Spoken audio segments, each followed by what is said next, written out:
ra'iisul wasaarihii hore ee Kenya ahna musharax madaxweyne Raila Odinga oo shir jaraa'id qabtay ayaa ka hor yimid natiijadii shalay uu ku dhawaaqay gudoomiyaha guddiga doorashooyinka ee Kenya taas oo lagu shaaciyay inuu tartanka madaxtinimo ku guuleystay dhigiisa loolanka adag uu kala dhaxeeyay William Ruto. Raila ayaa sheegay inuu la yaaban yahay natiijada uu ku dhawaaqay gudoomiyaha oo aysan ahayn wax uu filayay. But yesterday, August 15th, our budding democracy suffered a major setback.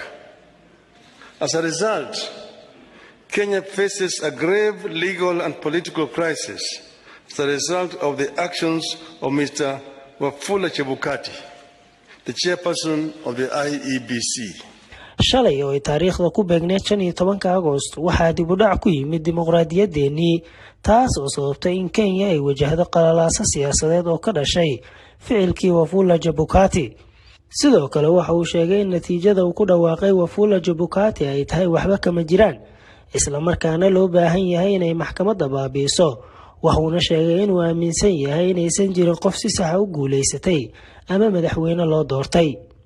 wuxuu intaasi ku daray in isaga iyo xisbigiisa iyo shacab badan oo Kenyaan ay ka naxeen shalay in gudoomiye Chebukati uu ku dhawaaqo natiijada madaxweynaha. We understand that only Mr. Chebukati alone had access to the tally of the presidential vote.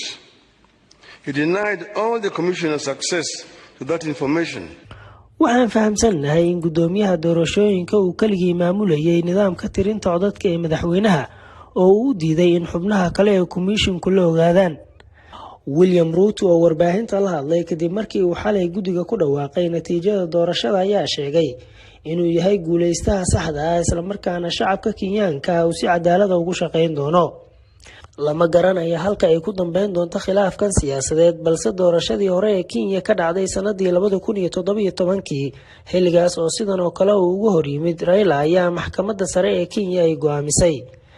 Abdullahi Jamac, MMTV, Nairobi.